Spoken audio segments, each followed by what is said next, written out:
Welcome everyone to our Herrin Area Historical Society meeting. If you did not sign in coming through the door, make sure you do so before you leave, because we must give that count to the library as we use the room here. We're very glad you came out on this very cold day. I just put a few chairs out to start with whenever I saw myself being a steam engine going down the road breathing. But of course this topic always brings a lot of people out, and we're very happy that you're here. We have a membership of $25, $35 a couple if you don't belong and you would like to. That only covers the cost of the newsletters that we have each month, and the mailing and the printing and all that. Other than that, there's nothing left over from it. So, but if you would like to have those mailings, we would need it to take care of the postage. We try to meet at least once a month. It all depends on getting speakers, and sometimes that's hard to do. But we've got two coming up. So our next meeting will be on the 22nd, and we've got on the board over here. And Emily Wilcox will be here with her memorabilia from the class of '57. And you all probably saw in the paper, The Independent, that Coach Lee, we were able to get the team and Coach Lee here in September. We're so glad we did, because he just passed away. And it'll be a time to do some reflection on all that. I'm going to go ahead and, well, first I need to mention we have some board members here. We have Janice Shahady back here, and Gordon Pruitt, and Cookie Goodwin, and Gail Reed, and Marilyn Denemazy, and Don Brandon. And Don Brandon. I know you're all out there, I just can't see you.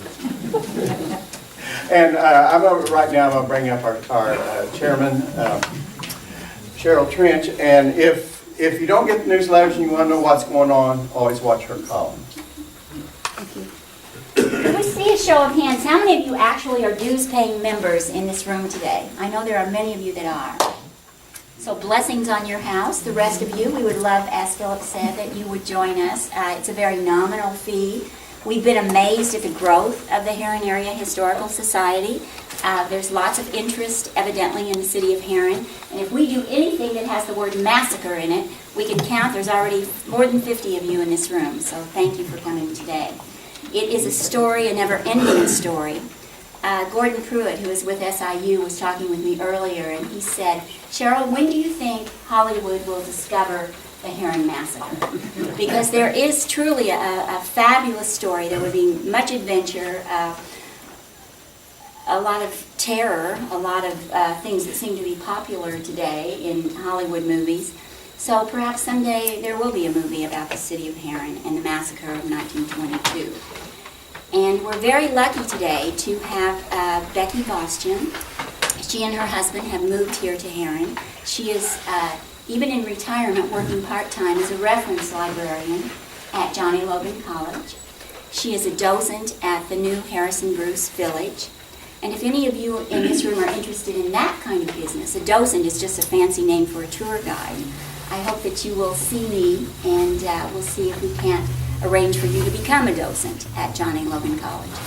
But Becky has done some fabulous research about what the media had to say about the Herrin Massacre. Most of us from the region know what was said locally, but it made the New York Times, and from coast to coast, it was a huge story back in 1922 in the Roaring '20s.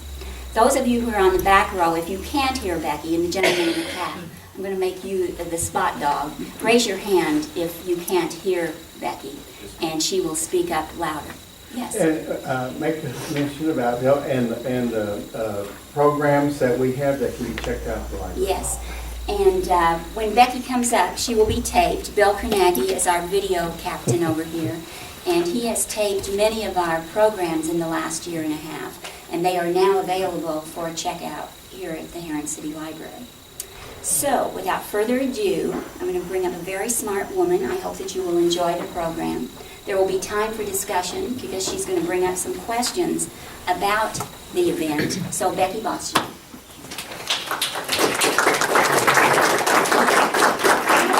Hi, everybody. Did you all get your handout? I brought 45. I think there's more than 45 people here, but that's okay. What I plan to do today is talk a little bit about how this event was reported in the media by the Associated Press and by the New York Times. So those are the main sources that I used. I brought a few of the articles I used over here on this table. I thought I'd grab the whole stack, but I hadn't. A couple of things about my protocol that I'll be using today. The key participants that you have here, the mine officials, that's pretty self-explanatory. The union officials, also self-explanatory. They're both national and local and regional mine officials here. The government officials are anybody that came here or lived here that had anything to do with the government. I call the workers who were hired by the Lester mine workers, and I call the union miners miners here. And so these are the ones whose names will be mentioned in my presentation. And then finally, a couple of the local newspaper men. The second page of your handout, I'm sorry, when I made the copies, I didn't get the attribution on the bottom. It's from the Columbus Museum of Art in Chicago. Sorry I didn't get it in color. As you can imagine, it's very, very bloody. There's a lot of reds in it. But it was commissioned, this particular painting was commissioned by Life magazine. And it is of the Herrin massacre. And I'm going to paste, so I'm going to mess him up real good, because I like to paste when I talk. And that You done warned me about that one.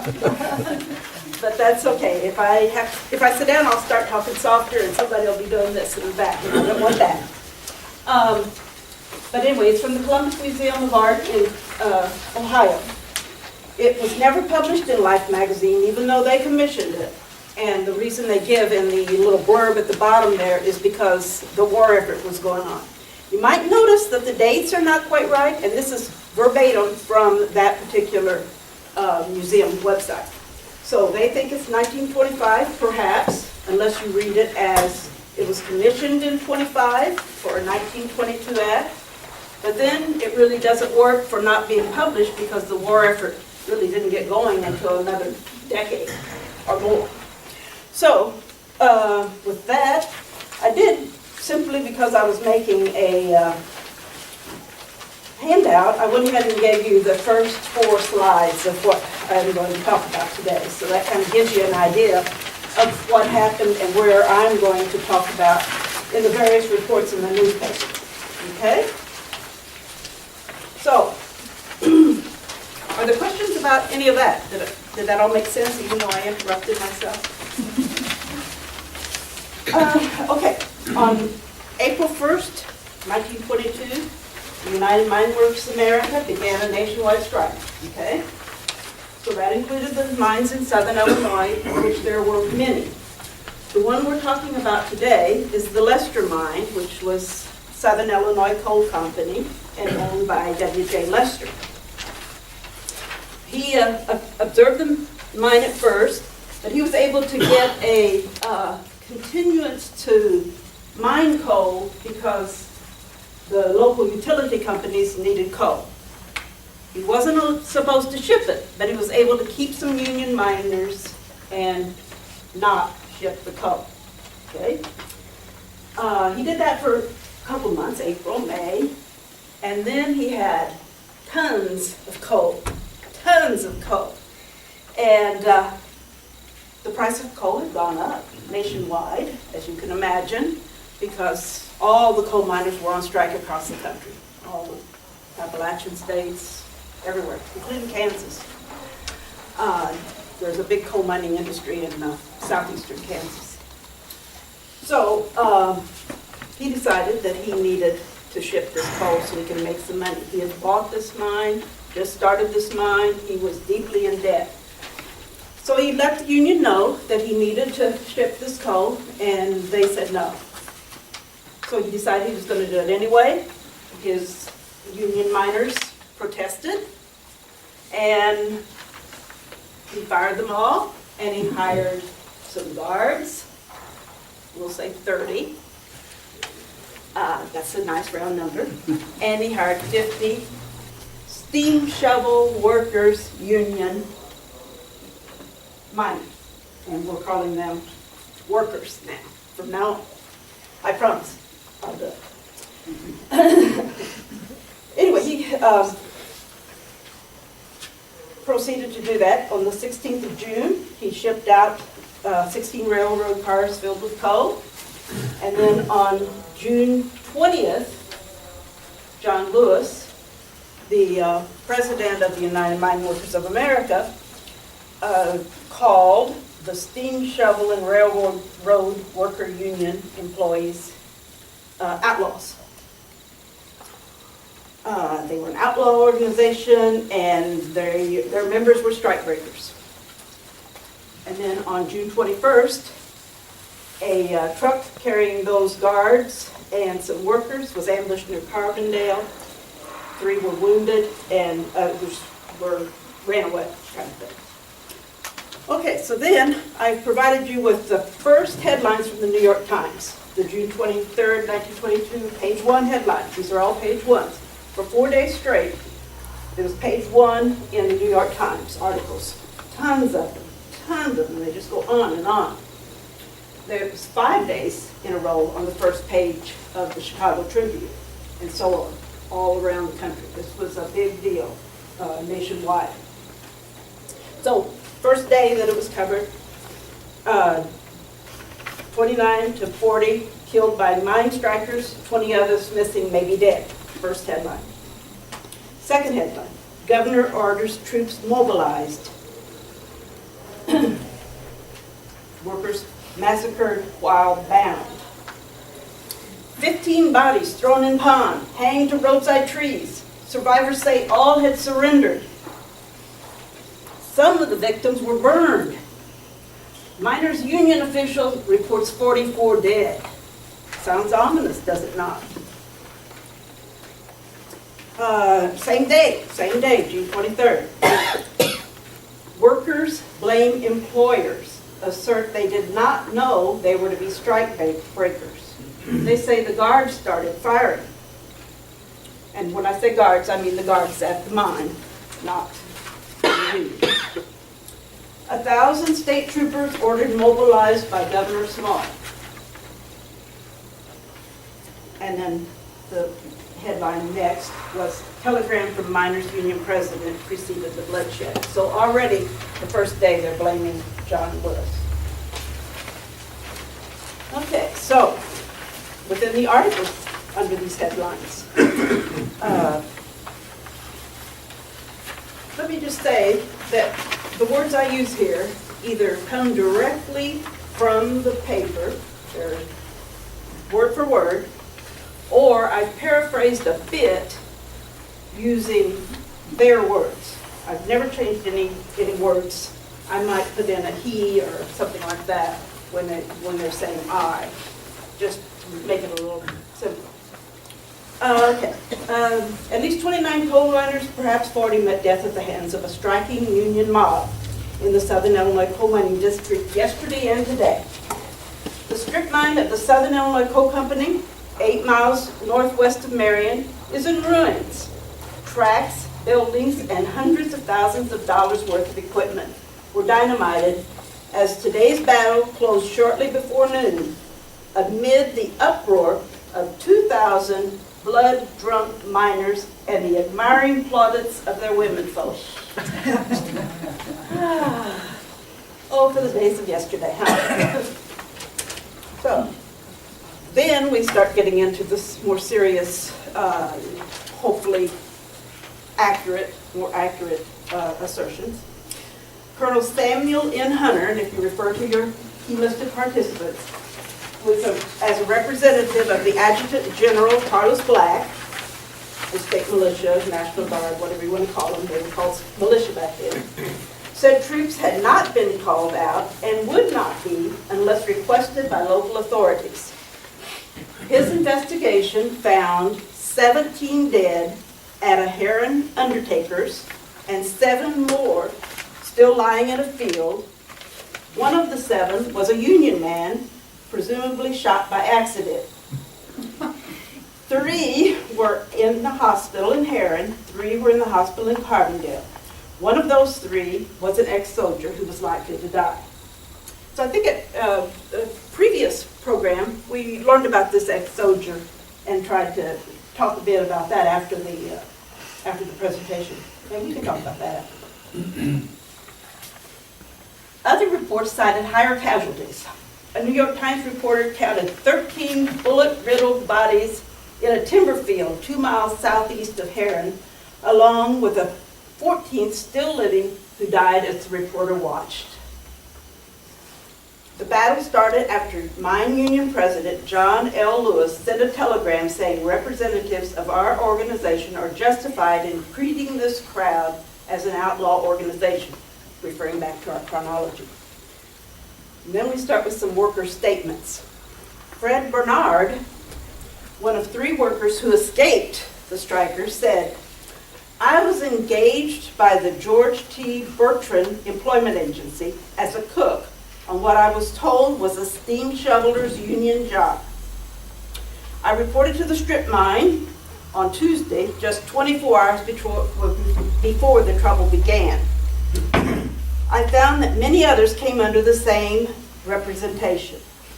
When the shooting started in the PM, the approximately 30 guards wanted us to fight too. We declined, instead hiding in a gondola car on one of the 3 tracks at the mine site. Bullets struck around, but the final attack came at 4 a.m. So that was Fred Bernard's statement, and I think he's listed first in your worker group. Another bit of participant reports: 52 men beaten and forced to march toward Herrin. Nice beginning. McDowell, superintendent of the mine, walked with the group and was particularly beaten and battered. 2 newspapermen from Carbondale were parked along the road and when unable to drive the road, turned around and went another way to Herrin to await the marchers. Women and other townspeople also waited on the streets, but the group didn't arrive as they expected. According to some accounts, McDowell was the first shot just a few hundred yards after passing the 2 Carbondale reporters. The group was told to run into that field, and the rifles cracked, and the driven men pitched forward one by one. After losing track of the line, the 2 newspapermen did not encounter action again until they saw wild groups of miners beating the brush for human quarry. Then they saw 2 men, clothes soaked in blood, driven out of the timber. Whether these were 2 of the 6 men who were later walked out to the South Side School and later to the cemetery on Stotler is unknown. It is known only that one woman tried to intervene, but others egged their menfolk on. The 6 banded together with 3/4-inch rope were gunned down with 1 volley. One who was still breathing was killed with a knife. One of 4 men found under a tree in Harrison Woods, along with a 5th hanging from a branch that offered $25 and a watch to be allowed to live, was told to run and was shot as he did. One miner made it to Cartersville, where he collapsed in front of the First National Bank. He was taken to Carbondale, where he was put on the first freight train out of town by Police Chief Anderson. A few women tried to take photos of the incident, but their Kodaks were taken and trampled. 6 small slope mines were shut down at the request of local authorities who feared violence close to Carbondale. Miners had not objected to these mines remaining open because they were producing for local consumption. As I said, the mines were able to produce for the coal company, the electric companies. They needed coal for generation. So those 6 mines had been working. Associated Press reports death toll in the disaster where 5,000 striking miners attacked the Lester Strip Mine being operated under guard of imported workers may pass 40, although reports list 27. In Herrin Morgue, 17. In Marion Morgue, 1. In private homes, 3. 6 other bodies are believed to be still in the woods. In Herrin Hospital are 8 wounded men, 1 a minor. 1 died in the hospital. See all these conflicting reports already? Lots, first day, from AP to New York Times, lots of different conflicting reports. A miner told the AP he saw 15 men with rocks around their necks thrown into the pond. About 20 imported workers are still missing. Interviews with 6 dying workers said none of the deaths were the result of the fighting at the mine, but occurred after the surrender and disarmament. Miners did not disagree with these statements. Joseph O'Rourke, one of the workers, said, "I was sent down here by the Bertrand Commissary Company," which is sort of like the Bertrand Employment Agency that we talked about before. "I don't blame the miners. I understand they sent us a warning, but we never received them. I guess the owners got them. We were unknowingly being used as dupes. Guards were with us all the time. When the miners arrived, we wanted to surrender, but the guards wanted us to fight. We hid as best we could, but the bullets kept coming. Some of the miners were shot. None of us were. About sunrise, we put up the white flag. The miners swarmed in and took the weapons. The miners shot the machine gunner who was placed over his gun. We were tied together in groups of 3 or 6 and rushed off in different directions. Some tried to run, but were shot down." So that was the first statement from one of the workers. O'Rourke then said, "I was in a group with 5 others. They took us out on a road and told us to run. We did, and they started shooting at us. After 3 were hit, we all fell into a pile. I laid there while men came up and fired more shots into us from 3 or 4 feet. Everything went black. I remember waking up and begging for water. None was given. I remember being dragged along the road, but I don't know by what. Then they brought us to the hospital." O'Rourke's story was confirmed by S.P. Williams and Ed Green of Chicago. Both were part of the 6 men who were tied together. The other 3 died. So 3 out of those 6 lived, 3 died. The first miner statement we have is from James E. Morris of Johnston City. He told the Associated Press that the attack was spontaneous and did not think about the bloodshed that might happen. "I was on my way to Herrin when I met a gang of fellas," he said. "They said they were on their way to run out those scabs at the mine. I joined them, and others kept joining until there must have been 5,000. Most of us were armed, and those who weren't soon got their guns. I'm not sure who fired the first shot, but after that, it was real war. The fire kept up for hours, and several of our men were hit." Morris continued, "Late in the evening, I was shot in the arm, but I was taken to the hospital. I was not there, but I understand that most of the killing was done after the mine surrendered. I'm sure some of those scabs really were innocent men. It's just the old story of a mob getting started." Other miners confirmed Morris's story. Morris and O'Rourke were 2 of 9 men in the hospital, 1 miner, 8 imported workers. 7 of the imported workers were expected to die, according to physicians. The hospital was guarded. Only those with proven business were allowed to enter. The death list started. Checking facts was almost impossible. Victims were found, 3 miners, the rest imported workers and mine company employees over a several-mile area. Some were lynched, some had been burned, some had been beaten to death. Most had been shot multiple times. When the attackers went over the top into the besieged mine, there were some 50 or 60 workers and guards there. What has become of those in the known dead and wounded list cannot be said. Some of them are seen today in fields running with miner sympathizers pursuing them with guns. That was just a summary of the activities in that particular article. The Associated Press reported that after 10 attempts they finally persuaded a taxi driver to take them through the scene of the fight. The strip mine had been burned, and a freight train on the siding also burned. Miners were seen looting several cars of food supplies. Out on the road near the mine, 6 men tied together, all of them wounded by bullets or blows, while hundreds of men and women laughed at their pleas for water. Correspondent rushed to a nearby house and brought back water, only to be told to keep away by a crowd with drawn pistols. That was the Associated Press report. And it continues, when the man begged again for water, a young woman with a baby in her arms placed her foot on the mangled body and said, "I'll see you in hell before I give you any water." The men apparently had been dragged down a rock road by an automobile. Their clothes were torn and pieces of gravel were embedded in their mangled flesh.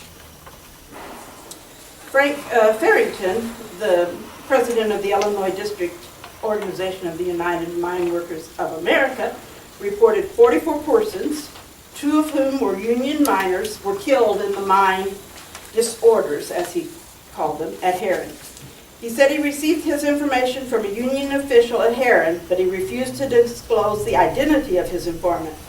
He also said he had not agreed to permit the mine to operate, which is possible under the union's general strike policy to permit to fuel public utilities. So, again, back to that report that Lester wanted to sell his car for the profit. Back to Adjutant General Black. He announced at 5 o'clock that he had received a long-distance call from Colonel Hunter that conditions at Herrin were outwardly peaceful and that the outbreak of this morning had died down as suddenly as it arose. Basing his decision on this advice, he declared that unless there was some further serious developments, he would not recommend that the National Guard be dispatched. Colonel Hunter reported to him that he had counted 23 dead. General Black also had a report from Hal Trevelyan, editor of the Herrin News, who said his manager, Joe Barnes, said the death toll would exceed 75 and that the fighting stopped only because all the 9 non-union miners had been killed or had disappeared. General Black told Governor Small that this afternoon that the trouble had apparently solved itself. Now they have tasted blood at Herrin. They may turn to the shaft mines. That will be a horse of a different color. Earlier, the Adjutant General was skeptical of reports that large numbers had been killed. Shortly before noon, his telephone information from Herrin was that local authorities had the situation well in hand. He said Colonel Hunter had reported nothing regarding threats to hang prisoners taken at the strip mine. The federal government will not interfere with troops in the hostilities between striking miners and employees of the strip mines in the southern Illinois coalfields, except as a last resort and unless called for by state authorities. Through the Department of Labor, which has agents on the scene who have been making reports to the Secretary, there is no indication of any danger of the disturbance spreading to other coal areas. Okay, that's June 23rd. One day. What paper was that in? The New York Times and Associated Press articles. So in several papers, the Associated Press reports. If I didn't identify it as the Associated Press, it was the New York Times. June 24th, page 1 headlines. No regret in minefield over the massacre. Strikers defend the attack. They blame the guards. The district quiet. Troops are ready to move. Second headline. Callous crowd at the morgue. They got what they deserved, spectators say in viewing the bodies. Third headline. Say guards fired first. Slaughter followed the killing of 2 miners, a local union official declares. Headline number 4. The sheriff is criticized. Colonel Hunter of the state militia feared trouble, but sheriff refused to have the troops called. Okay, so the first article after that was The Southern Illinois coal region, known as Little Egypt, was placid enough today after the tornado of murderous passion which resulted in 20 to 40 deaths in the last 2 days of bloodshed.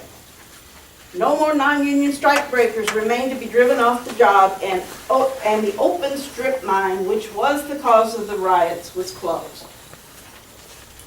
The morgue in Herrin was filled with victims, and hospitals here and in Carbondale held 15 and more of the injured.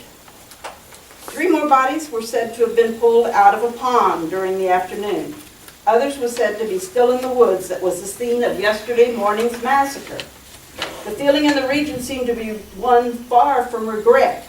Groups formed on street corners and the storefronts, and there was a tone of satisfaction. Street talk of the dead and wounded was shocking in its callousness. That's also New York Times. Along the dusty roads, strings of automobiles were parked near the mines while swarms of curiosity seekers walked through the timberland where the assaults occurred. The coroner's inquest may not be held until Sunday due to the difficulty of identifying some of the dead. Sheriff Melvin Thaxton said there would be a full investigation, but no one seems apprehensive about being punished. The miners insist that the provocation was on the other side. They declare that the armed mine guards who appear to have fled started the hostilities. They set forth that the Southern Illinois Mine Company, which had been given permission to dig off the topsoil to uncover the vein by union labor, broke the agreement, discharged the union men, and imported labor from an employment agency in Chicago and started to dig and load the coal for market. They were only going to the mine to protest when the guards opened fire, killing 2 union miners. This precipitated the wholesale killings the following days, they say. The guards, townspeople say, patrolled the roads, interrupting vehicles and pedestrians. Marion businessmen said during the last 10 days, a loud-talking, swaggering Superintendent McDowell had bought supplies while accompanied by guards, causing bad feelings. It is difficult to get to the other side of the story owing to deaths or flight. The letter of John Lewis, head of the United Mine Workers, saying the strip mine workers were strikebreakers had nothing to do with inciting the bloodshed. The armed mob was representative of the home-owning citizens of Herrin. These were Americans, Scotch, English, Italians, Lithuanians, and representatives of the other nationalities that make up the city. Among businessmen as well as miners, one hears the general statement that the strip mine should not have been operating. Colonel Sam Hunter, representing Carlos Black of the Illinois Militia, arrived Sunday night in Marion. He says he went to the mine and after being intercepted by an armed guard, spoke to Superintendent McDowell, one of those who was beaten and shot to death yesterday. He advised him to close because to operate would be a menace to public safety. When the mine called for help, when the union miners showed up, Hunter told them to put up the white flag. And a truce was struck that only lasted until the next day when the massacre came. According to the miners, many farmers joined in helping them to round up the strikebreakers and led them off into the dark woods because some of them had been abused by the armed guards and intercepted on the public road as they were trying to conduct their businesses. All through the 3 days preceding the outburst, Sheriff Thatcher insisted to Colonel Hunter that he was fully competent to deal with the situation and that civil authorities would require no aid from the military.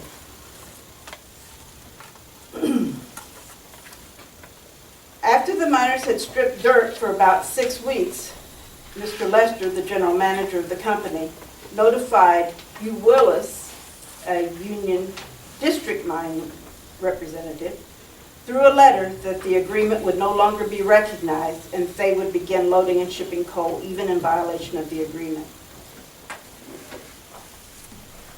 Mr. Willis said he could make a fortune selling coal during the strike and it was worth it to him to repudiate the agreement. On June 15th, as we said, he fired all the union members and replaced them with the workers from Chicago. On Monday, June 19th, Willis and other officers of the district went to the mine and were told their presence was not desired and to vacate. On Wednesday, the mine began operating with non-union men. That would be June 20th. And then, as you know, the other activities happened there. According to the Associated Press, morgue visitors were vindictive. Herrin's unhonored dead lay pale and stark tonight in the vacant store, which I understand is Dillard's, which had been pressed into service as a morgue. Past them filed an unending line of men and women, young and old, barefooted boys and little girls in bright-colored summer clothes. They lifted muslin cloths and peered at the pale faces and at the wounds left by pistol bullets, rifle balls, and buckshot. They lingered and then reluctantly pressed on to some adjoining horror, eager to miss nothing. These were men who came to take away their jobs. They were outsiders. They were enemies. It served them right. That was the attitude of the town as expressed by its men and women and its children. There were no tears, not much sympathy. These were the enemy. Most of them, it is safe to say, will be forgotten in the potter's field. Their meager courses run, their stories finished. They came here because they wanted to make a living and because other men wanted to make money. According to the AP, they died, hunted across the fields, stoned, shot at, tied and dragged down dusty country roads because other thousands feared these men would take away their living. Only the outsiders show surprise and horror. People here say, this is our business. Sorry, but it's done. Let us alone. We will handle this all right. We're good people to get along with. Good as anybody. If you mind your own business, we'll attend to ours. Hugh Willis was the representative who spoke for the union. He told reporters that the blame lay squarely on the mine operators who imported strikebreakers. He declared that the first shots were fired by the strikebreakers and that these shots were without provocation, and that one of the chief causes of the disaster was the high-handed way the imported workers held up private citizens and refused to let them traverse the public highway by the mine. Willis made no attempt to deny that the affair really was a massacre, but insisted that it was not started by miners. He also insisted that John L. Lewis's telegram calling for treating the imported workers as common strikebreakers did not incite the trouble. He refused to discuss the Lewis telegram, saying those received here came from Frank Farrington. James Ritchie, another union official, said the attack on the mine was made by mostly members of the community who were not miners but were incensed over actions of the guards. And then the official, Colonel Samuel Hunter's report is what we'll finish up with here. Colonel Hunter noticed on June 17th newspaper articles that said trouble was expected. He called the state's attorney, D.L. Doody, and said that he would come to Marion with Major Davis and asked the Doody to arrange a meeting with the mine owners, miners, and local officials. At that meeting, Sheriff Thaxton said the mine was under armed guard. He asked the sheriff and other county officials if they wanted troops sent in, but he was told that even though no emergency plans have been made, local authorities could handle the situation. Thaxton told of the many citizens being stopped and searched by company guards. He said that Mr. Doody, the mayor of Marion, had been halted in this way. But when the guards took them to Superintendent McDowell, he agreed to disarm the guards. Hunter drove to the mine later and was halted by 4 guards, 2 armed and 2 unarmed, but not until he left the highway and was on mine property. He urged McDowell to close the mine down to avert a disaster, but he refused and would continue to run the mine. He said he had 22 armed guards as required by his insurance company and expected there to be no trouble serious enough to force a shutdown. The next day, Hunter was told that many miners had gathered near Herrin and had raided 3 hardware stores in Herrin and gathered firearms and over 5,000 rounds of ammunition. He tried to reach the sheriff but was told he was in Carbondale. He asked the deputy if any special preparations had been made in the event of trouble, and he said no, that they would handle the situation. He asked the deputy if he would have the crowd dispersed, and he said he would give it his immediate attention. At 3:15 that day, McDowell telephoned from the mine and said a crowd of miners had marched to the mine and about 50 shots had been exchanged. Hunter called the sheriff's office and asked that a force be sent to disperse the crowd. A deputy said he would send them. At 3:30, McDowell phoned again and said he must have protection. Later, his assistant Shoemaker called and asked for troops. Hunter told him that he couldn't call for troops unless requested to do so by local authorities and that there were no troops in the county. Hunter again called the sheriff's office, but there was no answer, so he presumed they were on their way to the scene. At 4:15, McDowell called again, and Hunter told him to run up a white flag, and he would try to get the miners to do the same. McDowell agreed. Hunter then called Fox Hughes, a district vice president of the miners, and agreed to have the miners put up a flag and respect the truce. Later, McDowell put up his flag, telephoned Hunter, and said the firing had ceased. Hunter phoned Hughes and was told he had gone to the mine. Hunter tried to phone McDowell, but the phone lines had been cut. Hunter thought the truce was being observed. On Thursday morning, Hunter heard the miners had gone to the mine at 6:30 a.m., rushed it, captured the mine and the men. Then came the finding of the bodies. Hunter told of numerous other meetings with local officials. He said troops were not needed, that they could handle any trouble. Hunter told the officials he had seen rifles at the mine, but that they were not being carried by anyone at that time. An indignation meeting of 600 miners was held just outside Herrin the day before the fighting started. Hunter again asked local officials if troops were needed. They then formed a citizens committee to arrange a truce.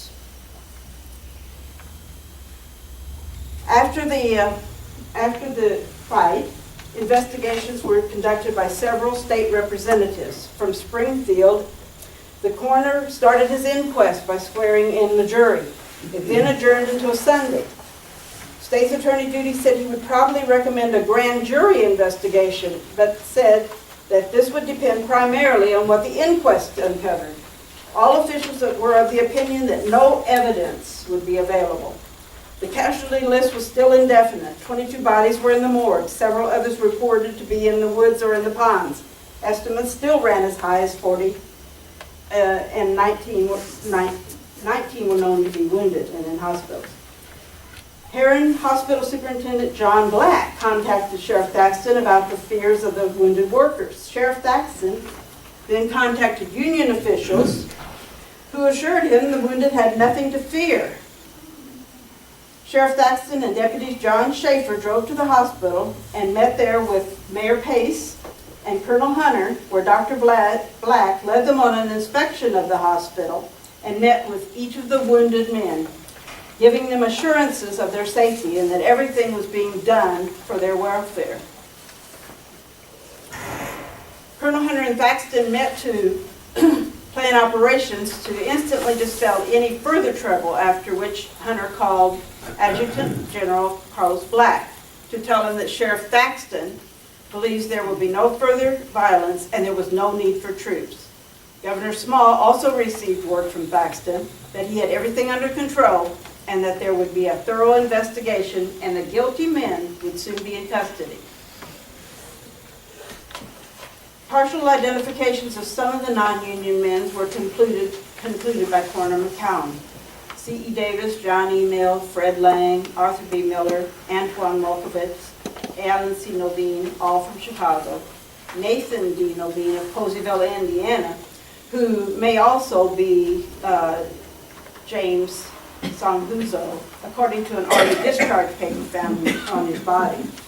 One positive identification was of Robert Shoemaker, said to be the son of mayor of Charleston, Illinois. The body of Shoemaker, who is the holder of 2 college degrees, was identified by his aged father. There were also reports that 5 women were beaten to death by the strikers, although that was denied, even though persistent rumors continued for a while.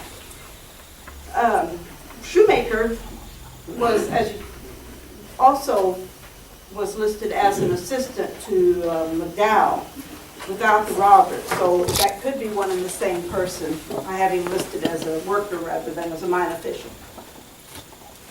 Governor Small sent Major Milton Foreman to Williamson County to investigate the violence and to determine whether troops needed to be sent. An order demobilizing the 1,000 troops in readiness to be sent to Herrin was issued following assurances from Marion, Herrin, Union mine officials that there would be no more violence. He concluded that Thaxton had little ability and no nerve, so he arranged to have a responsible citizen to notify the adjutant general at the first sign of trouble. That citizen was never identified. The only reason for a reoccurrence would be if the mining were to start, and he didn't believe any of the old established mines would do that. Arthur Litton, attorney for the coal company, said that Sheriff Thaxton is avoiding his duty and there was danger of further outbreaks. He conducted his investigation from Marion because he was threatened with death if he ventured into the disordered region. He believes there will be no investigation unless it comes from outside.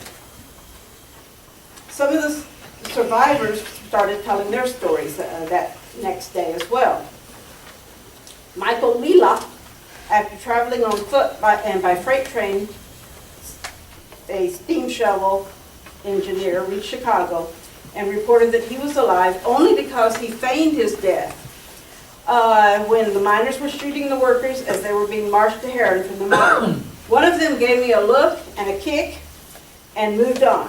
When they were gone, I crawled into the woods and covered myself with brush. At nightfall, I walked 18 miles to the railroad and caught a freight train. John Lowry of Chicago marched alongside McDowell as the workers were taken from the mine. Even though the white flag was hoisted, the miners kept firing. Around daybreak, one of the guards hauled down the white flag. Several hours later, we received word that we would not be molested if we surrendered. We left the mine together, and we were marched down the road when the massacre began. We ran through the field and were confronted by 3 pursuers. I admire your spunk for not putting up your hands. I just killed one dog for putting up his hands a quarter of a mile away from here, said one of the miners. We were taken to Herrin, where we were given a change of clothing at the home of a relative of one of the captors, and then we were put in a car and taken to Carbondale, where we were parted with a handshake. In describing McDowell killing, Lowry said, as we were walking down the road, one of the miners said, "Who is that man McDowell?" I didn't answer quick enough, so he struck me with his revolver. He looked at McDowell and said, "I know that you're the man that had Howard put in jail in Kansas. I'm going to take care of you." He struck him a number of times with the gun and tried to make him keep step with me, but McDowell had a wooden leg and could not keep up. The miner asked McDowell if he did not take over the mine at $500 a month and 10 cents on every ton of coal mined. McDowell would not talk and refused to go on because of his crippled condition. He said, "I know what you're going to do anyway." He was led off the road and killed instantly. McDowell's parents arrived in Carbondale and were met by a man from Herrin who advised him not to go to Herrin. The elder McDowell did go, while his wife remained in Carbondale to wait for the arrival of their daughter from St. Louis. It was believed that the inquest would result in a conclusion of death by unknown persons. Nobody will be punished. People said if an investigation into the conduct of the sheriff were to result in the loss of his job, that would be okay, because we're the voters of the county, and the sheriff is running for election as county treasurer, and he'll just assume those duties after the election. So that's June 24th. I think that's enough of that. So next day, headlines were such as this. Senators on the Illinois massacre. Myers of Montana likens it to the worst atrocities of the Germans in the World War. Senator Borer was critical of the owners. He questions whether the operators' actions were not likely to cause such disturbances. Each side blames the other. Operators and union leaders issue statements on massacre. And you've heard some of that already. On June 26th, the company blamed for mine murders by coroner's jury. Investigation to fix responsibility on officials personally is recommended. The superintendent is blamed. McDowell himself is killed. Is named the slayer as one of the 2 union men. 16 people buried in Herrin. Brief ceremony is held at the graves of massacre victims in obscure part of cemetery. June 27th headlines. Herrin expects settlement. Miners believe government will seek arbitration. Illinois massacre stirs Congressman. Goody Kuntz of West Virginia declares union has fallen to low level. Overdrawn, another says. Dennison of Herrin thinks not more than 1/5 of the reports are true. June 28th. Fear for Herrin wounded. Problems of removing victims in hospital worries authorities. June 29th headline. Sees government's end if Herrin goes unpunished. Senator Myers calls apparent immunity of assassins a challenge to the Constitution. And so it goes. Lots and lots of articles in just 2 days. And this is just a sampling of less than 5% of what was said. But as you could tell, a lot of it was just rehashed, different versions by the same, different persons, different versions by the same person in many cases. So that is how the rest of the world saw the Herrin massacre in the first 2 days, basically, after it happened. Are there questions I can try to answer? Oh, I did want to bring up one fact. A PhD student at Southern Illinois University wrote his dissertation on the local press coverage of the Herrin massacre. And so I did take a look at that just to see how close and how different it was. And of course, they had a lot to say about the outside press, which of course you just heard from me.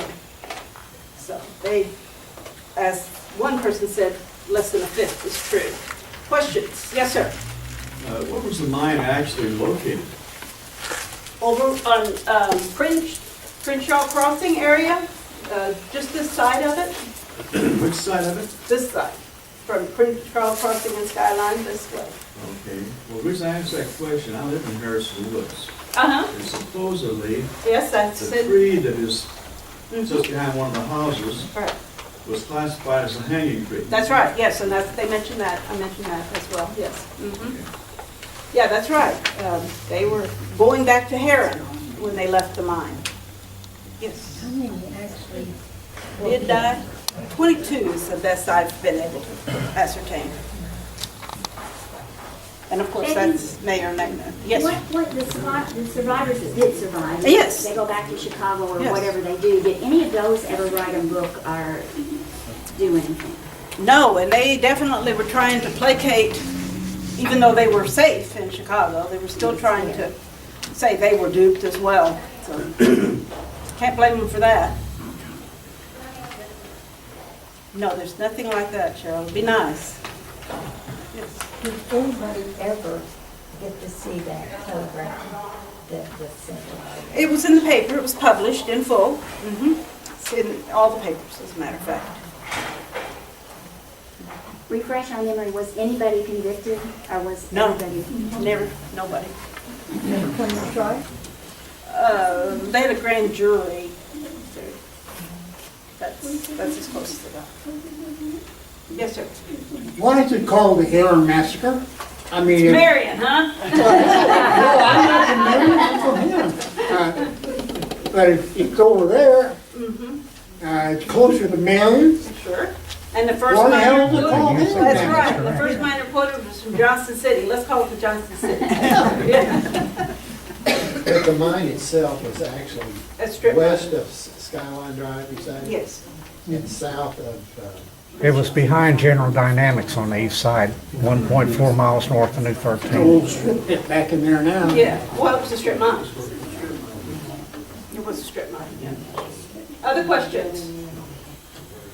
Yes, sir. What would be a basic, what would a coal miner make in them days and It all? wasn't $500 a month. That's when my grandpa walked in, I just Uh-huh. had no idea, he was an electrician, do you have any idea No, what I they don't, made? I don't have any idea. Phil My Stacker. grandfather worked out of Jeffries, and I think he got it was $1 a day or $1.25 a day, and it was like 12, 14 hours.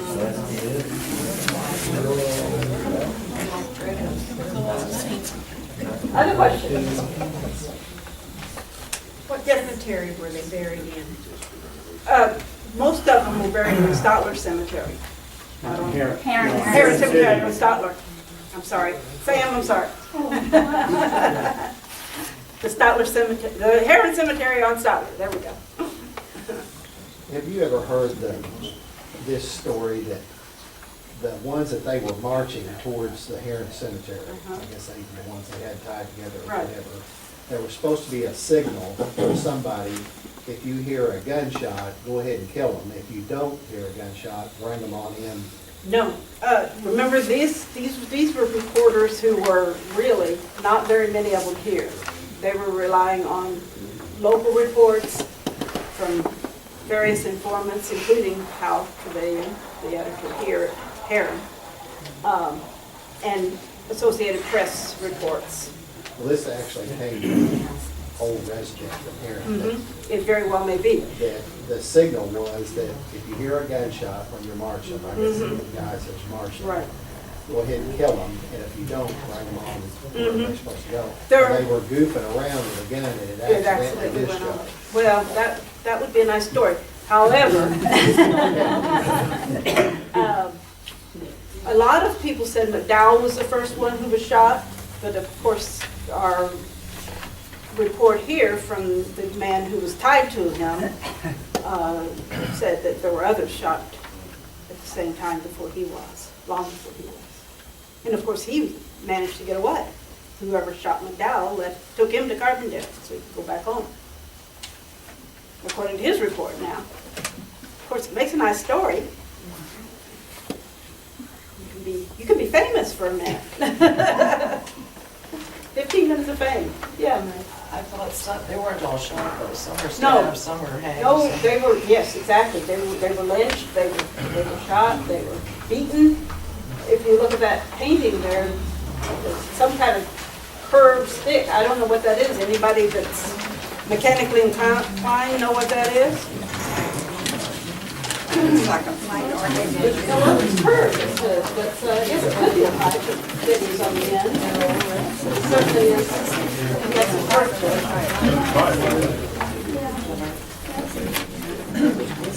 All right. Anything else? Thank you all. I appreciate you coming. Excellent job.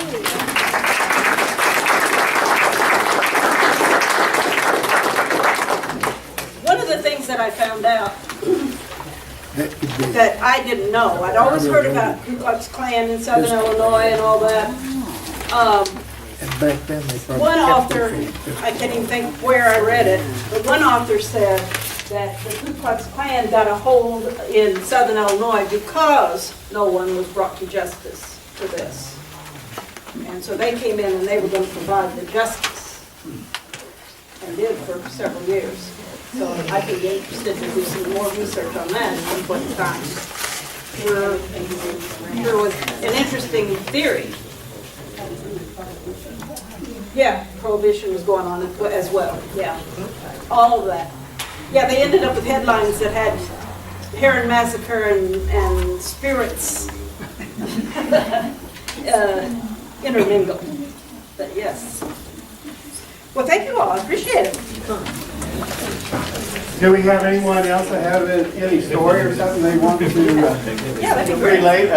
Emily's not with us today, but she will be here in 2 weeks. She's going to be talking, showing her memorabilia from the Class 57 ball team. But the last time we had a talk, she was able to interject some family notes into it. So if anyone has something they'd like to mention at this time, we welcome it. Other than that, we have refreshments back at the table over here. We'd like to recognize Ms. Donnie Allen here, Vice President of the Williamson County Historical Society, has joined us today, and we want to thank all of you for having come out in all this cold. I want to recognize Betty Neely. These lectures that we have, she gave our first one when we formed up on the old one-room schoolhouses, and look how this has all evolved from that time, and we really appreciate all of you.